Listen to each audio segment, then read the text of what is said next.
Hey YouTube, my name is Catherine, and I'm going to be talking about 10 things I wish I'd known before I went to college.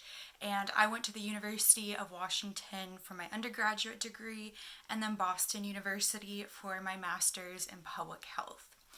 When I started college at 18, I was so clueless on how to succeed in college and how to do well. In high school, I got good grades without really having to try. So, living away from home, being at a really rigorous school and a pre med program, these things completely threw me off. So, here are my tips for how to really succeed and do well in college. So, tip number one, don't skip syllabus day. Absolutely do not. I was in a sorority at my school, and syllabus day was known as a skip day.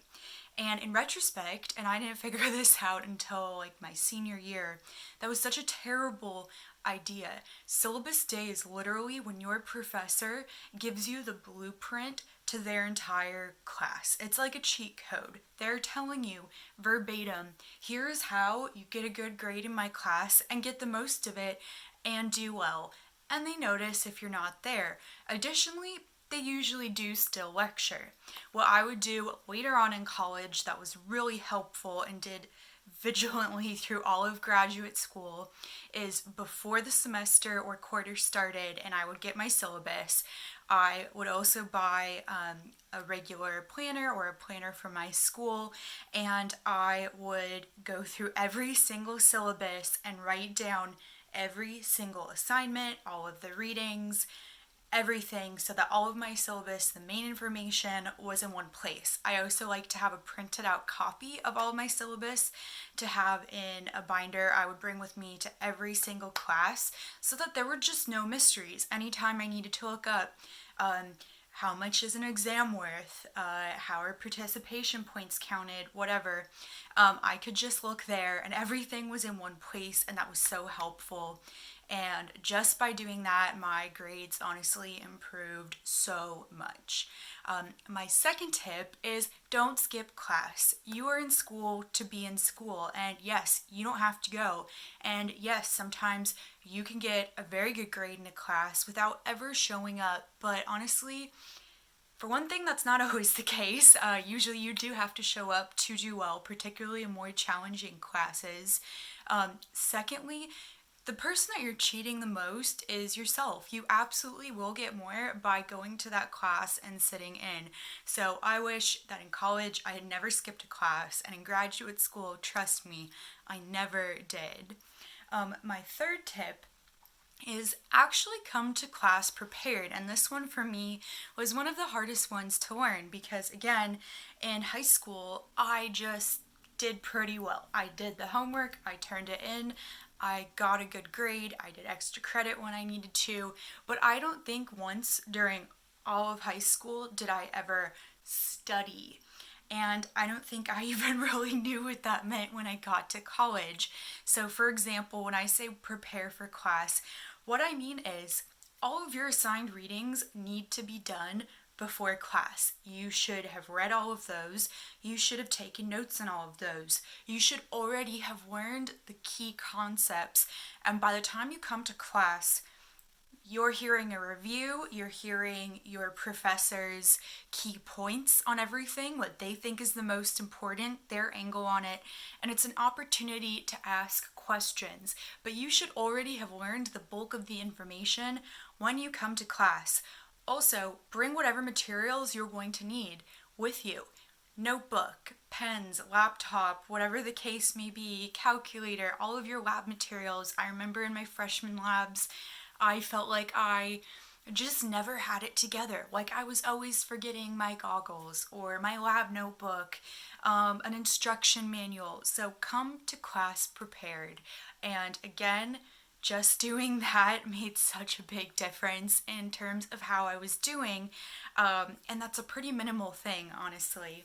My next tip is prioritize your health over avoiding the freshman 15. And I know, especially for the ladies out there, there is just an overwhelming amount of pressure to not gain the dreaded freshman 15. And I just feel like that's the wrong mentality for so many reasons. For one thing, your body is still changing. So, for example, when I got to college, I hadn't even fully developed yet. So, there was no way my body wasn't going to change. I weigh exactly what I did actually right now when I started college. My body looks completely different because I was still growing into being a woman. So, have the emphasis be less on your weight and are you gaining weight, and more on are you healthy. And these two things also just tend to go hand in hand. I missed so much class my freshman and sophomore year because I really wasn't taking care of my health. I was so concerned about gaining weight and all of these things that really didn't matter, that I didn't actually prioritize my health and how I was feeling. So, what do I mean by that? I mean, making sure you're eating a balanced, nutritious diet and eating enough, not restricting what you're eating because you're afraid of gaining weight or you're going to go out and drink that night. Making sure that you're really fueled during your classes so you can focus and you're not sitting there hungry. Making sure that you're getting enough sleep, which can be really challenging in college, but is so important. Anything along these lines, making sure that your mental health is on point, just overall taking care of you, relaxing, making sure you do have balance. You're still taking time for friends around your classes, making sure you're taking time to exercise, but again, having a balanced mentality and not going crazy and really focusing on the fact that you're in school to achieve and to learn and to do well, and that one should inform the other. And generally, being in good health, not missing class all the time because you're sick, really benefits you. I missed so much class my freshman year. I had mono, bronchitis, pneumonia, strep, a rare form of strep. I blew out my knee. I injured my back. I was always missing class, and that really harmed me because, as I mentioned earlier, skipping class makes it really challenging to do as well as you want to do, especially if you're on a fast-paced quarter system or in more challenging science programs. My next tip is drink in moderation. If you're gonna drink and you're in college, I'm not gonna pretend that you aren't going to, most likely your freshman year. Drink in moderation. So I started out college and I didn't really drink beforehand. I like a couple times the summer before senior year, but I really didn't drink very much. In high school, I was really focused on getting into a good school. Additionally, my mom had been in a drunk driving accident when I was going into my junior year, so I was pretty against it in high school, which quickly changed when I joined a sorority. But I had no idea how to drink safely and be having a good time. I was also really, really stressed out and just having a difficult time with the college transition, and I definitely didn't drink responsibly. That hurt my grades, that hurt my overall health, and it also hurt my relationship with my classmates and my friends because I wasn't very responsible. I was the person everyone had to always take care of, which isn't very much fun. So when I say drink responsibly, what does that look like? Knowing your limits. You can get drunk, you can be tipsy and having a great time, but if you're blacking out and constantly going over your limit and drinking to the point where you're throwing up or you don't remember what happened, for one thing, you're not really having fun because you don't even remember it. Secondly, you're putting yourself in some really dangerous situations. And I don't think in college, unfortunately, you can reliably count on people to take care of you. Thirdly, it's not very much fun for the people around you. You don't really want to be the drunkest person in a room. So go slowly, make sure you eat before you go out. Don't be doing anything like trying to save calories, drink on an empty stomach so you get drunk faster, any of the things that people do. Make sure you eat a good meal before you go out. Drink slowly. You should not be doing back-to-back shots or beer bongs or chugging 5 beers in a row. Have a few drinks. It probably, especially at 18, 19, 20, takes a lot less than you think it does to really feel tipsy, and you're probably going to have a much, much, much better time. You can always have another drink, but once you're over the limit, a little bit harder to back off. The next thing I would say is if you're in a bad living situation, just leave, get out. Like, trust me, it doesn't matter, and you can leave a bad living situation.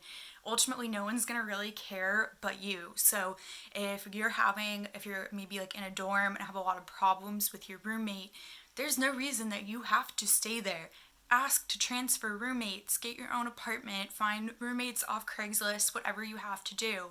I was in a sorority, and that really wasn't a great fit for me for a lot of reasons, but I was so afraid to leave it, even though I was miserable. Like, I was so unhappy, but I felt like if I left, I wouldn't have any friends. I didn't know where to go, or that I was going to really, really regret it, or whatever I chose was going to be so much worse. And that just wasn't the case when I finally moved out of the sorority. I lived in a live out, so I was still affiliated, but with a group of girls from my sorority. My junior year, and then I completely dropped my senior year and lived with people who weren't in my sorority at all. But I was instantly so much happier being in a better living situation, that just meshed better with who I was, that let me focus more on school and on working and on my friendships. I was so much happier, and I really wish I had done that earlier. If you're in a bad situation, you don't have to stay, and liking where you live in college, or at least being able to stand it, is really, really important for your overall health. My next tip is access your school's free counseling. College is really stressful, and it's just a huge turning point. You are maturing into the adult that you're going to be. For a lot of you, it means living away from home for the first time. There are huge academic pressures. It's just a really different playing game. You're growing up, and I think it's really normal during those periods to struggle with your mental health. I think a lot of people do. I definitely did.